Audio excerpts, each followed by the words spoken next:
Welcome back to Addicted to Recovery, the brand new podcast bringing you the truth about addiction. Our aim is to raise awareness about recovery and change the way society views the addict. My name's Christopher White, joined by my dear friend, co-host and fellow recovering addict, Max Thomas. How are you today, mate? Yeah, good, man. You? Great, mate. Good. Good to be back. It is indeed, yeah. Yeah, I was very impressed with the way you opened up. Your first episode. You're a natural on the mic, mate. Thanks, mate. And I think people are going to be looking forward to hearing what you got to say. Cheers, bro. No problem at all. So today we are focusing on reaching out for help. Yeah. It's obviously the first thing we need to do when we come in and we want to change our lives and we want to get into recovery. We have to reach out. We have to let people know that we want to sort ourselves out. We need some help to do it. So for me, there's many different ways that it can be done. Me personally, I came through treatment. Yep. I know you went straight to the rooms, straight to the fellowship. Yeah, but I mean, look, for me, I needed that break from my life. I needed that break from reality. I needed to sort of take a step back. And luckily, I was in a position that... Would you say you reached out for help or you pushed at the start? I'd already reached out for help. So to be honest, I'm just talking about my journey this time around from when I got clean and stayed clean. Yeah. The first time I ever reached out for help was many years before. I was in and out of the rooms for like 5 years, relapsing before I actually stayed clean. Yeah. And good point, actually. The first person I ever reached out to was a friend of mine. Their mum was in recovery. Mm. And it was one of them weeks where I'd just been at it and couldn't stop, couldn't get my head around the fact that why I couldn't stop. It was like I was 27 years old. It's that age, isn't it? Where it's like people start, you either go one way or the other. Yeah. And I basically said to her, I think I'm a drug addict. What do I do? And she said to me, you come to a meeting. And I'm like, when's that then? And she's like, oh, tomorrow. And I'm like, oh, no, I can't do that. No, of course, no, I'm too busy for that. Yeah. Come on, I've got so much going on, like typical addict response. So she's like, there's a really good meeting in Basildon on Wednesday night. Mm. And I was like, brilliant, I'll be there. Yeah, nice. So she's like, come pick me up, took me there. It was a meeting for the cocaine fellowship. So that was my drug of choice. Yeah. So it seemed like the way to go. Got there and... first time I'd ever seen the 12 steps and 12 traditions written up on the wall. Mm. And it was powerful. It was the first time I ever introduced myself as an addict. In that fellowship, they go around the room before the meeting starts and everyone says their name and that they're an addict. You in denial at this point or not? No, I knew. No. I knew. I'd known for years. Yeah. The way I used and just the situations I put myself in, it was pretty clear to me at that point that I had a serious problem. And so I introduced myself as an addict. I shared in that meeting. I broke down. Nice. I remember something someone said to me, actually, this guy who was taking the meeting. I shared, got really emotional, started tearing up. And I was like, I just know I'm not a bad person. Yeah. But the things I'm doing, it's like I am a bad person. And this guy sort of interjected and he was like, you're not a bad person. You're a sick person. Mm-hmm. And it brings out the worst of us, doesn't it? Of course it does. Mm. And funny enough, someone said something the other day that really ran true. We're not bad people trying to get good. We're sick people trying to get well. Yeah. Good and bad doesn't come into it. I knew I wasn't a bad person. Look, I'd like to say that I stayed clean from that day forward. I didn't. I started running around trying to make amends to people the day after and telling people that I was an addict. It didn't go very well. It didn't go very well. Nah. But I get you. Yeah, it's. I thought I was fixed because I'd been to one meeting. Yeah, completely naively. But I remember going to a few meetings early on. Yeah. So, Colin, where did you first reach out for help? I think I was in denial for fucking years. Do you know what I mean? Years and years and years. And I think towards the end, I reckon the last year of my using, it was really getting on top. And I was pretty confused, I suppose. It was like definition of insanity is repeating the same behaviour, expecting different results. And that I was insane, massively insane for that last year. I can remember it with a couple of kids at home, and just not being able to change my behaviours and just continually going out for a couple of drinks and disappearing, coming back 24 hours later, and just hurting every single person that came my way. And but still in denial, still thinking I was dad of the year, husband of the year, do you know what I mean, son of the year. And I think my older brother said to me, "Do you think you've got a problem?" He's in recovery, right? Yeah. I think he said to me, "Do you think you've got a problem?" I go to a fellowship. Do you want to come with me? And I think I just tagged along, Chris. Like early on, and at that stage, I was not ready to ask for help. Do you know what I mean? I was sat there begrudgingly at the back, thinking, "Fuck this," looking for all the differences, not the similarities. Yeah, judgy, massively judgy, and just not wanting to be there. I didn't share like you did initially. Yeah. I just thought I was better than. I knew everything. Do you know what I mean? I was just a party boy that sometimes got a bit out of control. Like I said, completely deluded, really. Like the picture I had of myself was completely deluded. Yeah. I thought I was one person. In actual fact, I was behaving and acting like a completely different person. Yeah, we can't see ourselves, can we, when we're in that? No, I was just... It took me to get kicked out of my house by my wife and not being able to see my kids to take this seriously. And then I properly asked for help. I remember going to that. It was a very different experience. That was going to a meeting thinking I knew the score and why the fuck am I here, compared to having nowhere else to turn. Going in desperate. That's a different experience, right? And then I did start crying, and then I did start opening up and sharing and getting vulnerable. And I suppose that's when my journey began. But I had to get to that. They call it the gift of desperation, your rock bottom. It comes in very different varieties, and loads of different people have got different experiences on that situation. But there always is really a rock bottom. Yeah. I don't know. And this is what I wanted to talk about. Yeah. Rock bottom's different for everyone. Yeah. And for me personally, I had several. Yeah. Multiple rock bottoms, each one worse than the next. And when is bad enough, bad enough? It's different for everybody. Like you said, the way we used was similar but different. I was a daily user. Yeah. You were a binge user. So I feel like for the binge user, there's a lot more deniability, and it's plausible because for me, it was so clear to see, so obvious, that I would wake up in the morning and I would use all day long. Yeah. And then I would use something else to try and get me to sleep. It was like very, very obvious. For someone like you, still had a great job, had a nice house, shiny nice suit. Cars, shiny suit, and didn't use from Monday to Thursday. It's easy for someone like that to say to themselves, I can't be an addict. So the fact that you got in when you did and stayed clean, hats off to you. I don't know if I would have. If I could still have them 4 or 5 days off in the middle of the week, I probably wouldn't have gone to the extremes. Yeah, but the delusional side of it is where I've been using all weekends. I get eventually get home, sneak in through the back door, whatever, and then I'm in the kitchen down in pints of vodka because I know I've got to be up for work in 3 hours' time. Do you know what I mean?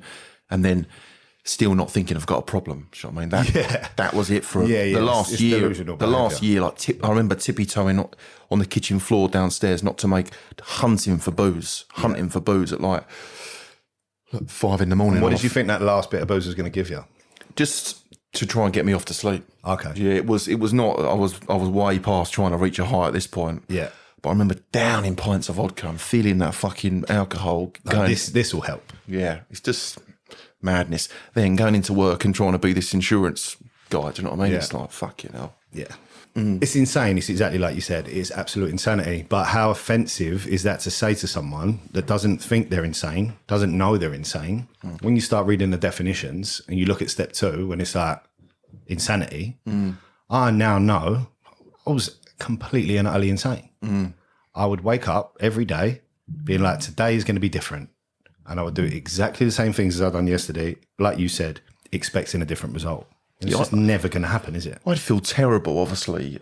Monday, Tuesday, feel a bit better. Wednesday, do you know what I mean? Spending 20 quid down the baker's, eating shit food, do you know what I mean? All that sort of stuff. But come Thursday, I'm feeling all right. Do you know what I mean? Like, I've forgotten that what that Sunday night took me the week before.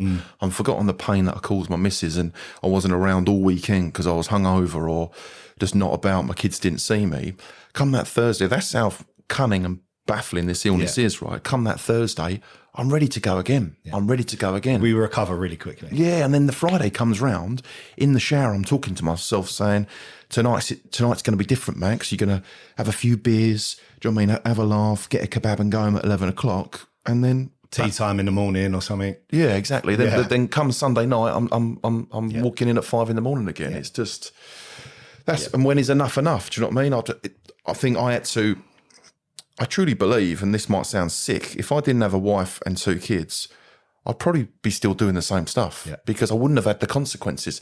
I know loads of guys who are single and I act the way I used to act and have completely no idea why they're doing it. Yeah. But because they've not got the consequences, they don't know when enough's enough. They just keep going round on that fucking merry-go-round. Do you know what I mean? I will say for me, towards the end of my using, so after that, when I said I first come in, I was in and out, in and out. The problem, what happened for me was I told everyone I was an addict, but I was nowhere near ready to stop. Yeah. So my world got really small. Yeah, real sneaky, I bet. Really sneaky. Yeah. I was using and pretending I wasn't. And I couldn't go to the places that I was going before. So I just got really isolated. It was me, my drugs, get away from me. Yeah. As long as I had my drugs and everyone left me alone, I thought I was okay. In reality, it wasn't. I was just like using on my own. It was just sad. It was so sad. But for me, in the end, the lies, the sneakiness, the stealing, the cheating, that was the consequence that really made me want to stop. Yeah. It wasn't the drug use. Yeah. It was the carnage that I was causing around me by my lies and my deceit and just like the look of disgust on people's faces. Like people I loved, they was just looking at me like I was pathetic. And I was. I went missing this last time. My last time I used drugs nearly 5 years ago. And my dad, who's old school, do you know what I mean? I love it. I love him to bits, but he's old school, that sort of generation. And my brother were out looking for me. And everyone was out looking for me. And they eventually found me. And I just, I suppose this was part of the rock bottom, seeing he's quite a big guy, do you know what I mean? And seeing his worried face when they eventually found me and the condition that I was in and just how fucked I was, man. You were his baby. Yeah. And then I remember going around my brother's, I think I was at that night, looking in the mirror and just crying my eyes out, thinking, how the fuck have you got here? Do you know what I mean? This started out fun, dancing on speakers, chatting up girls. Yeah. And fast forward the tape, you know what I mean? It's basically taking... You're breaking your dad's heart. Yeah, taking everything that is dear to you. Yeah. That's the thing with drink and drugs. It gave me, at the start, it gave me everything that I thought I wanted, the confidence... Do you know what I mean? The dance moves, do you know what I mean? The acting, the fall. And then what it does, slowly but surely, it takes every single piece of that back and takes so much more, doesn't it? That's the thing. Takes your dignity, your morals, takes everything. Yeah, I crossed that line. That line was pushed and pushed and pushed. And I constantly move that line back. Yeah. Constantly. Yeah. I'll never do that. Then you've done it. Once you've done it once, I might as well do it again. Then the next, no, I'm never going to do that. And then you do it. So the second time keeps getting pushed back. The second time I rocked up in the rooms when I was ready, Mrs. had kicked me out. Couldn't see the kids. That was when I genuinely asked for help. Before that, when I had my first little dabble with recovery, I mean, I was like you. I think I admitted to my missus that I had a problem, and then, like you, my world got very, very small. And I remember doing fucking crazy stuff like going out on the piss and then sitting with a couple of homeless guys on the high street telling them how good recovery was. Do you know what I mean? How mad is that? Yeah. Just going, and them looking at me, I've got a homeless guy looking at me going, you're fucking crazy because you're pissed, away from me. You're pissed up trying to tell me to get into recovery. Do you know what I mean? And I was trying to preach to them, but the second time I went into recovery, I was completely broken, and that was when I asked for help. And the beautiful thing about the fellowship is, I mean, I just, everyone couldn't do enough to help me. It was just, their arms were wrapped around me from meeting number one, the welcome I got. And then you said something last week, I think, about people remembering your name when you come back for that second meeting. Yeah. It's stuff like that. I just immediately felt part of, we're in this together, all the stuff that the fellowship offers you. But that asking for help thing is massive, isn't it? It's so important. Of course it is. And look, someone shared the other day actually, and I really took it to heart. So it's basically, he was saying that every door in his life was closed. He'd go around his mum's, don't come in here. Go around his brother's, don't come in here. Yeah. He wasn't allowed in shops because he was still, every door was closed, but the doors to the fellowship were open. Yeah, nice. And he was coming in and going out and coming in and relapsing and going out. But them doors were always open, and they always will be for addicts like us. It's the last house on the block, right? And we'll always be welcome. So I was out and about using, my world got really small, and a very similar situation to yours. My missus is like, kicked me out once again. Went round to my mum and dad's like I normally did. They wouldn't let me in. And I know that's what happened from that day. They stopped enabling me to use. I didn't know what enabling meant. No. So basically, if you're letting someone in and you're giving them a chance to keep using, you're enabling that person to use. Like if you're giving someone money or if you're giving them an easy ride. And all the doors were closed to me, like that guy said the other day. And I got desperate. Like we said, the gift of desperation. And I asked for help. And this time I wasn't doing it for anybody else. I was doing it because I really wanted it. And I think that's key when you're coming into recovery. You got to really want it. Yeah. And unfortunately, for an addict like me, to really want it, I had to go to some dark places. Yeah. Some really, really dark places. Every other option had to be off the table. Yeah. Until there was one left. Says it in the literature. Jails, institutions, and death. Yeah. They're the only ways out. Well, there's a fourth option, which is come into recovery, get clean, live your life by some pretty simple principles. And you can have all these gifts that we've been given. And my story, like we said before, was through a treatment center. Yeah. And to be honest, the drug that I used... So you asked your mum and dad for help, really, didn't you? Yeah. They'd been holding out for a long time because I've been talking about rehab for a while. I think I was just sort of trying to palm it off. Thank God they held off until they did, because I only had one shot at it. They couldn't have just kept throwing money at me. And yeah, went into treatment. For me personally, like I was saying, the drug I use, cocaine, is not a drug that you need to be detoxed off of. No. I think they gave me like one Valium just to calm me down when I first got into rehab. Yeah. There are other substances, alcohol, opiates, that if you just stop taking them, can be really dangerous. Yeah. You can go into the DTs, delirium tremors.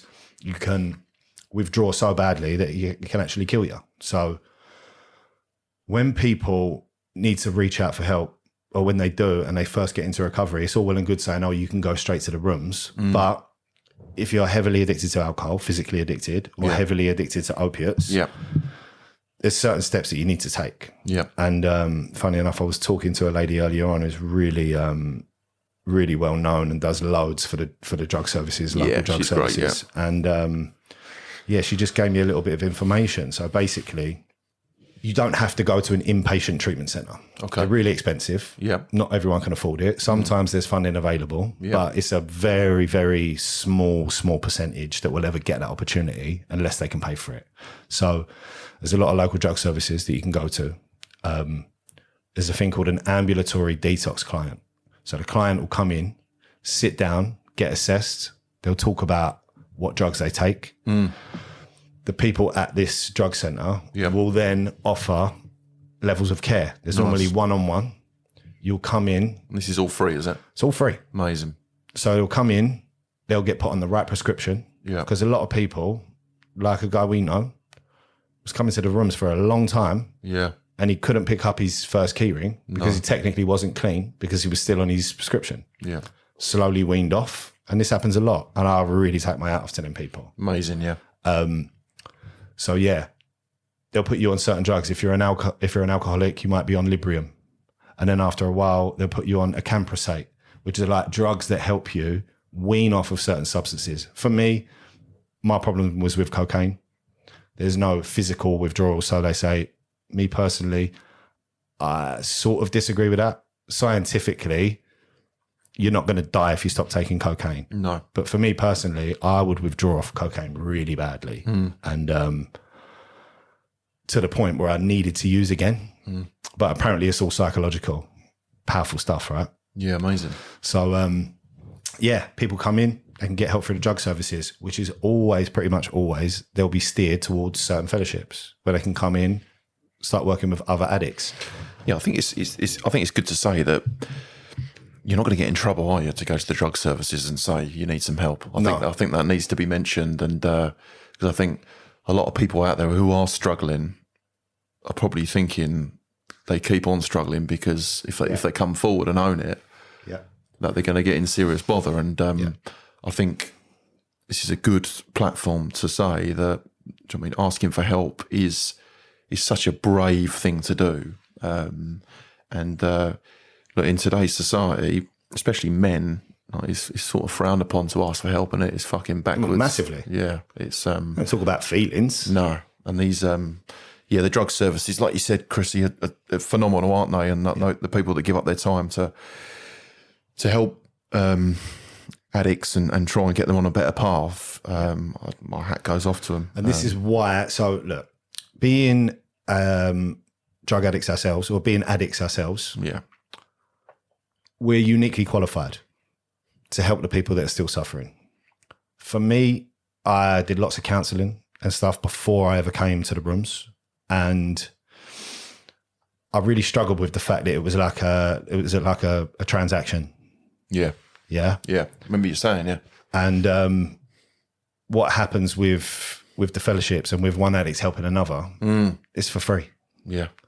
I do a lot of service with newcomers. I'm taking a few sponsees through the work at the minute. Yeah, lovely. And I've got a really busy life. I've got a young family, 2 kids, missus.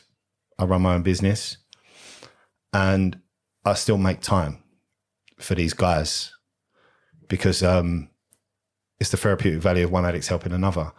Helping them helps me. Yeah, we can only keep this stuff by giving it away, right? And most of these drug services are staffed or run by recovering addicts. Yeah. So these people know what these other people are going through. Of course, yeah. And it's obviously everybody use different, but we're all the same.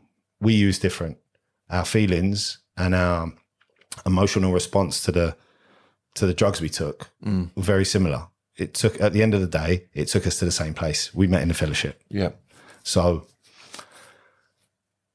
I just want to get it out there that exactly like you said, there's no shame in it. For me, the shame is in not asking for help. Yeah, it's easy to sit here and say that, but when we were both in that situation, it's a fucking hard thing to do. Of course it is. But is it not the best thing you've ever done? Yeah, well, that's going to say, like the rewards for making that step.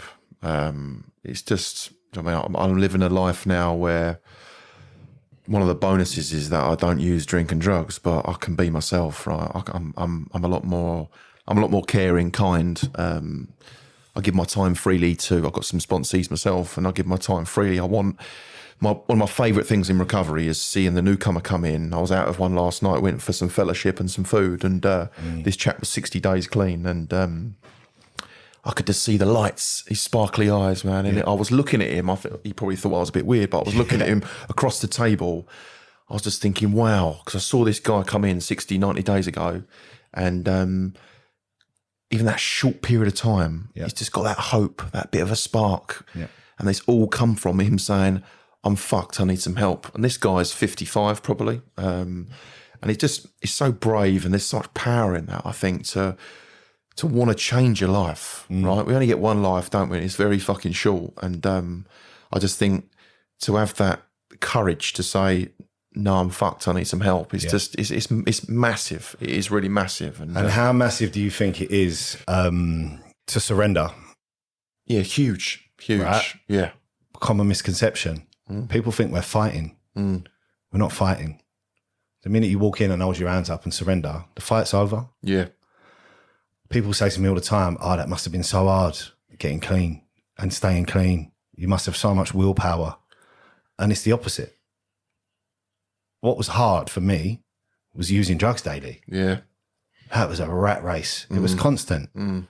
Always trying to be here, there, everywhere. Like, got to make another move, got to do this, got to do that. When I walked in, held my hands up and said, oh, I can't fucking do it anymore. I surrendered and I won. They say it's the only fight that you surrender to win. For me, it was when I came in, I didn't know why I was doing these things. I was just told to go to these meetings. I didn't know what to expect. And the beauty for me was that within, I reckon, a couple of meetings, I started to hear my story. I was like, fucking hell. Yeah, like, identification. That's why I'm doing this stuff.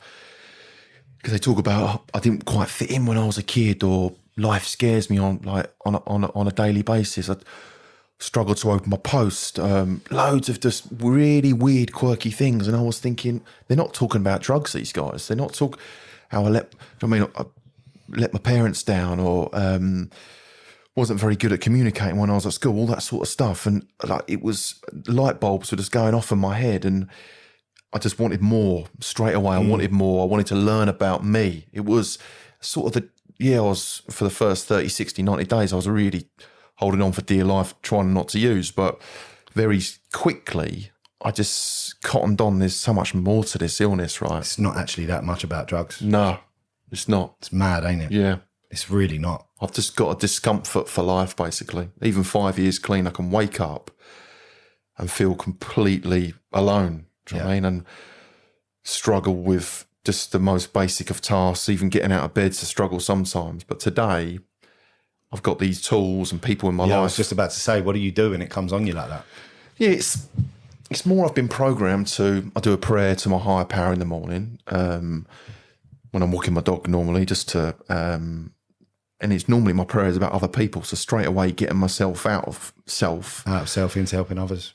Into helping others. I pray for some people who, even people that might have wronged me in the past, Chris. Do you know what I mean? It might sound weird. That's powerful. Yeah, it's a beautiful thing to do. I pray for my family and my kids. And if I've got a meeting that day, I pray for, instead of paying for a Ferrari and wealth and do you know what I mean, a tennis court, I pray for, if I've got a meeting for, let me be the best version of myself today. Give me some confidence. Let me hold my head high in that meeting. I don't know what it is. I've just been programmed that way, and I do not ever go a day now without doing my my prayer. I reach out to the newcomers in the morning, so I say a few hellos. Again, just to get that immediate connection. I do a gratitude list because I can feel fucking really ungrateful. I've got a great life, and I can really feel ungrateful. Doing a gratitude list, whatever it would be, 1 to 10 or 1 to 5 or 1 to 2. Do you know what I mean? It doesn't have to be loads, but it just makes you actually, do you know what I mean? Life ain't that bad, is it? Yeah. And lots to be grateful for. Yeah, I read a Just for Today in the morning, which is like a book which we're given in our fellowship. All these little things basically forms my program. And suddenly I walk out my front door and it's not that bad. Do you know what I mean? It's So what a transformation. Think about 5 years prior. You wake up, same head, same thinking pattern in the morning, but you haven't got them tools. What do? I'm angry. I'm scared. I'm judgmental. It comes out in my behaviours, basically. And you start looking for things to put in you to change the way you feel. Of course, yeah. And that's exactly what I would do. Yeah. This is the difference, right? My disease is still the same. My medicine is different. Yeah. My medicine was cocaine, marijuana, alcohol, porn, food. I would always try and just put more in, bury them feelings. Yeah. Now, my program does that for me. Yeah. I can get out of the way. And I was listening to this old speaker tape, and this guy was talking about it's a process of subtraction. Yeah. We come in, we're not actually adding anything. We're adding a little bit of knowledge, but knowledge avails us nothing. What we're doing is we're given a set of tools to remove things from our life one at a time until nothing's in the way anymore. We basically get out of our own way. Yeah, nice. And I was like, wow, he's right. He's right. Get rid of that. Get rid of that. Get rid of that. Align my will with my higher power's will. Because my higher power doesn't want anything but the best for me. Like you were just saying, stop praying for specific things. Yeah. Your will be done. And it's like, good things start happening. All the things that I was promised in the beginning have come true. And I haven't specifically gone out to try and do them things. What I've done is taken the suggestions, aligned my will with my higher power's will. The people who have come before me, I asked them what they did. They told me. I did what they did. And all them things that they said were going to happen, happened. Like, yeah, I wanted a nice car. I wanted to get my missus back. I wanted my kids in my life. I wanted my parents to be able to trust me again. By taking these steps and going through this process, without me actually directly trying to do them things, it's all happened. And all I did was get out of the way. Yeah, it just goes, for me, it goes back to the asking for help stuff, because I genuinely thought my marriage was over, right? Yeah. And so I asked my sponsor for his help. What's his thoughts around it? And he said, have you tried marriage counselling? I loved my missus, and I just thought the way I treated her, it was done. Do you know what I mean? Yeah. And again, before I would have gone into that massively closed-minded and said, nah, it's not for me. Do you know what I mean? We can do this. We'll talk to each other and work something out or whatever. And that was the old Max. But I asked him for his help, his opinion, and he said, just fucking give it a go. And we did marriage counselling for about a year. And how was that experience? It was just the most, I say beautiful experience, but painful, I bet. Painful, but it was a great thing to do. And do you know what I mean? We're still together today, and our relationship's better than it ever has been. It was, the counselling side of things. I went in. We both met the counsellor separate initially, and then they brought us together. I think to get two sides of the story, probably. Wow. Yeah, that's the way they do it. Yeah. And then we came together, and it was nice to have like someone, not refereeing the situation, but it was nice to have an impartial view, I suppose, because it put me in my shit. Do you know what I mean? And but then she started talking about like love language and all that sort of stuff, and it was like a learning experience, really, because even way before, like, there was stuff that needed addressing, and I think we addressed it and moved forward. But that again came from me asking another bloke's opinion and help on my marriage. Do you know what I mean? And that was would never have gone down that road. Yeah, and not even asked, but actually followed through with it. Yeah. That's not what addicts do. Yeah, exactly. Because we know best, right? Yeah. So how beautiful is that? You asked for the help, you got given the advice, you took some action. And I live my recovery is based, I do that on everything now. Do you know what I mean? Even if I think I know the answer to something, I will definitely ask someone else, what's your thoughts on it? And yeah, I can vouch for that. You call me all the time. Yeah, most of the time, people say to me, you were going to fucking do what? Do you know what I mean? You were going to respond. Terrible idea. You were going to respond how? But again, it's that, that's another beautiful gift that I'll be given in the fellowship, is that I've got that ability now to ring another guy or woman and ask their opinion, and I'll ask for help. And I just think, we ain't got that anywhere else, have we? There's nowhere else in society. You can't go into the pub and say, imagine if I had that conversation with the bloke in the pub about the marriage counselling. Do you know what I mean? What do you think I should do? It's like, it's just a beautiful thing that we're part of, isn't it? Yeah. And, so do you think that was the first, you think you started being real honest with your missus through that process? Yeah. Yeah. Honesty is just key. Yeah. It just, carrying around all that bullshit, it's hard work. It's heavy. It's heavy. It's just, I don't even want to go back there, to be honest. Yeah. It wasn't just, I used to bullshit about the most stupid things in the end. Same. Do you know what I mean? Like, just, where were you? What time did you get in? Like, it was don't ask me that. No. Not what I'm using. No, it was, yeah. But then I used to get angry about it, and why are you asking me that? And it was like, because you've got a couple of kids at home, and she wants to know where and you I are. can tell you're lying. Yeah, exactly. It was, yeah. How nice. So funny enough, this morning, so I had one of my sponsees working with me today. Yeah, nice. Picked him up from the station. He's starting to put a bit of clean time together, struggling a little bit financially. I'm in a position that I could help him out. And let's have it right. He helped me out. He done really well today. Cool. So I was on time to pick him up. I was actually a couple of minutes late, but I told him a little bit earlier so that I knew we'd make it to work on time. I put these little contingencies in. I hate to be late.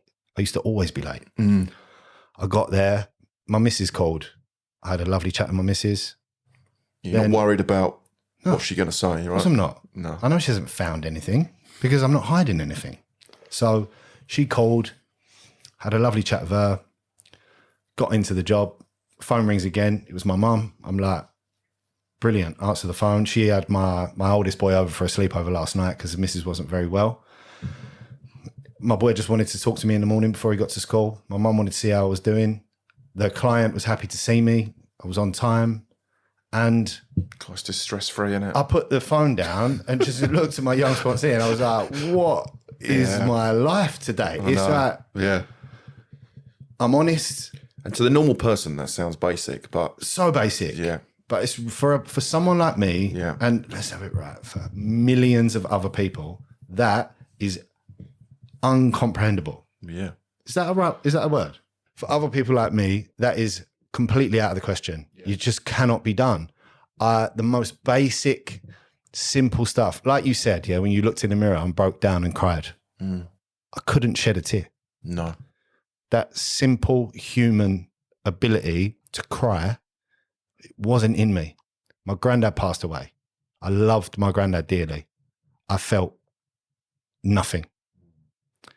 And I had so much shame around that stuff. Now, Jesus Christ. Yeah, same. I'm so in tune with my emotions.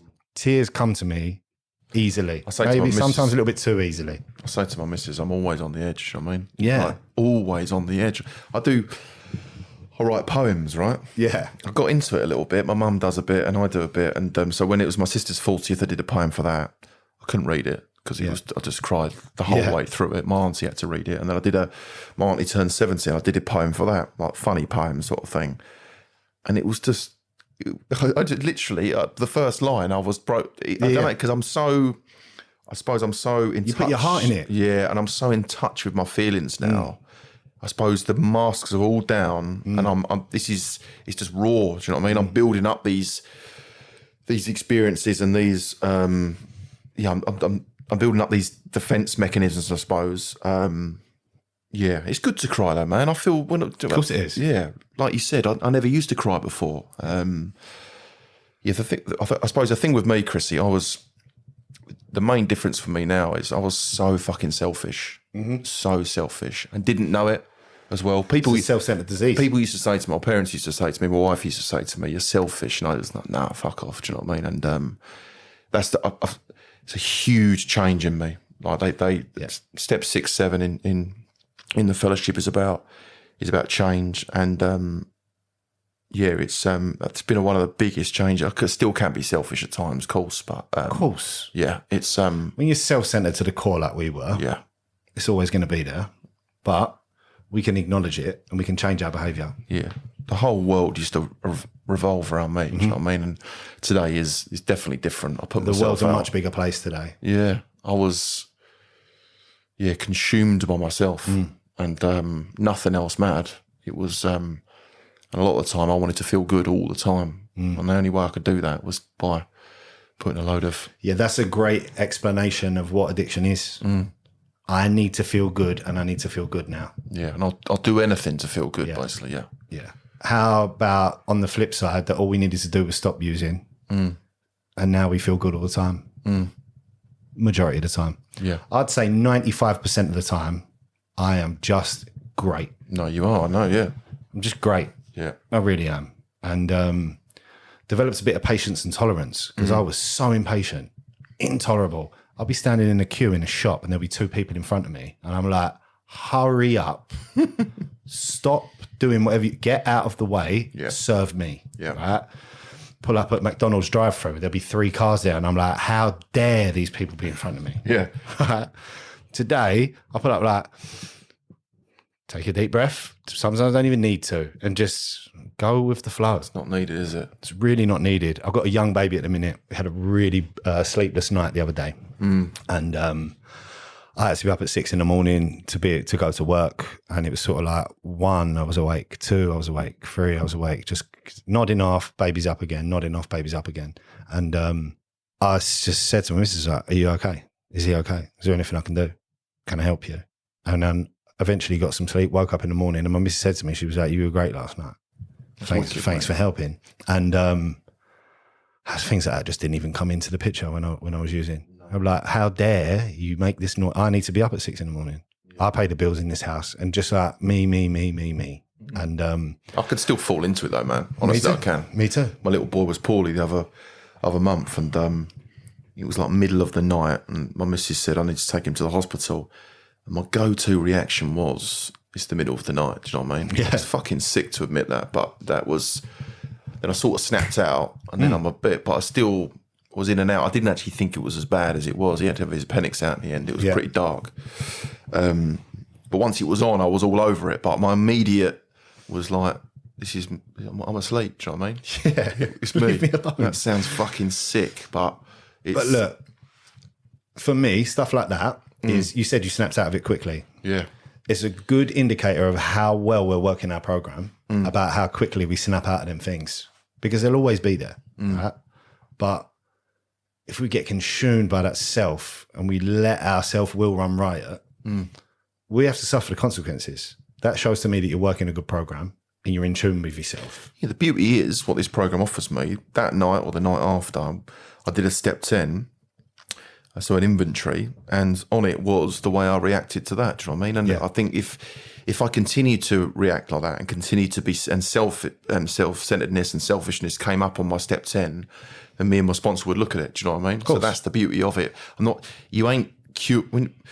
Even at 5 years, 10 years, 15, 20 years clean, do you know what I mean? You still have addictive tendencies to be fucking selfish, do you know what I mean? It happens to the best of us. Yeah, well, look, we can't stay clean today off of yesterday's recovery. No. It's a daily thing. You only get one day at a time. Yeah, of course. It says it in the literature, one day at a time. People say whoever woke up earlier today's got the most clean time. Yeah. Doesn't matter how many days you had previously. It's one day at a time. And just for today, I've had a good day.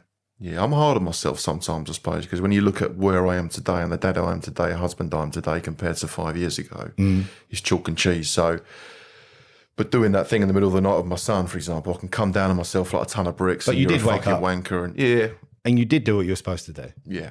Whereas I'm sure previously, I know I would have come up with some excuse and I would have sat there and I would have suffered the consequences. There's been times where stuff like that's happened and I'm like, no, I can't do it. Can't do it, not today. Not for me. And beat myself up about it, but almost believe myself. Did you do that? I used to I'd talk myself in or out of situations and make myself feel okay about it. All the time, yeah. When really deep down I knew what I was doing was wrong. I'd flip it on my missus though. Yeah, me too. Sometimes she'd apologise for my fucking bad behaviour. I've had that. Do you know what I mean? Manipulation. Yeah. I started that young, manipulation. Yeah. I truly believe my believe in your addiction's own been bullshit, alive. basically. Yeah. My addiction's been alive in me way before I picked up a substance. Just brewing. Yeah, way before I picked up a substance. And look, the substances give me that relief. Like we were saying, it was my medicine for a long time, and it worked. It did work until it didn't anymore. Thank God for the 12 steps.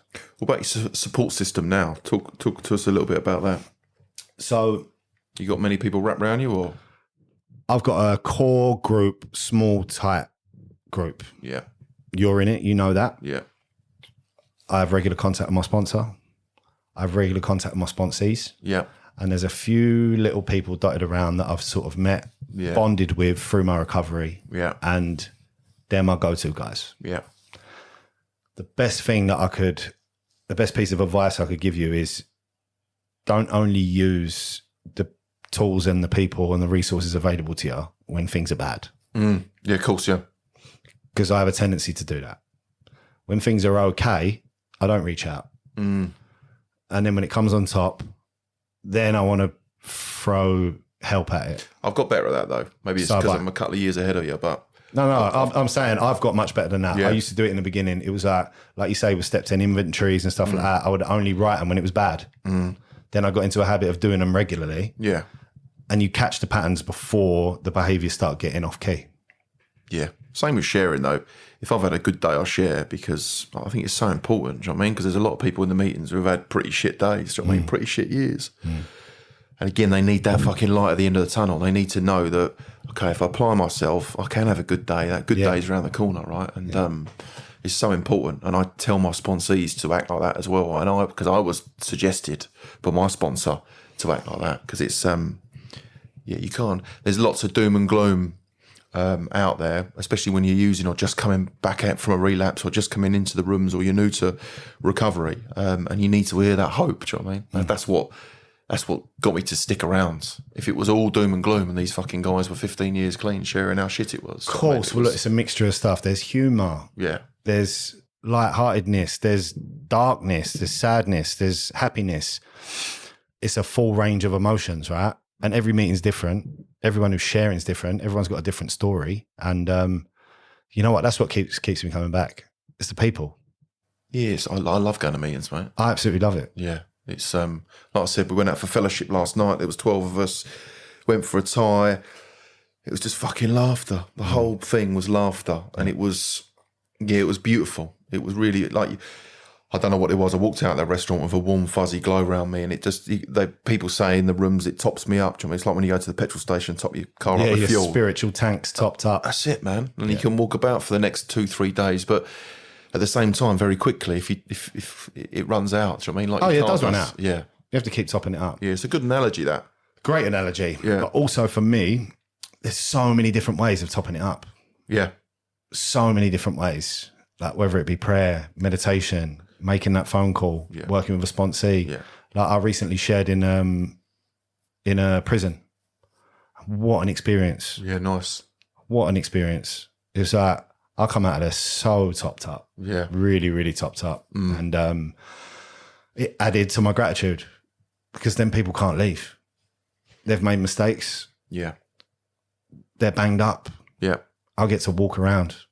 And when things are coming on top, by going to them places and hearing them stories and seeing these people from all different walks of life, my gratitude goes through the roof. Yeah, nice, man. We'll do an episode on the prisons because it's massive. 100%. Well, look, H&I in general, which is hospitals and institutions. Yeah. I had a H&I commitment for sort of 18 months, 2 years, and that is rewarding work. Yeah, amazing. I've done a couple of shares in the treatment segments, and I don't know what it's about. I think because they're so they're listening to your every single word you say because they're so I don't know, they're so raw, I suppose, and they want it so much that it's just and again, there's a bit of a Q&A at the end normally of those shares, and it's just, again, I walk out feeling fuzzy because you're helping someone. We could be the first link to the 12-step program and certain fellowships that then people have ever heard. Yeah, nice. So as well as it being rewarding, I think we've got people who do that work have got a big responsibility.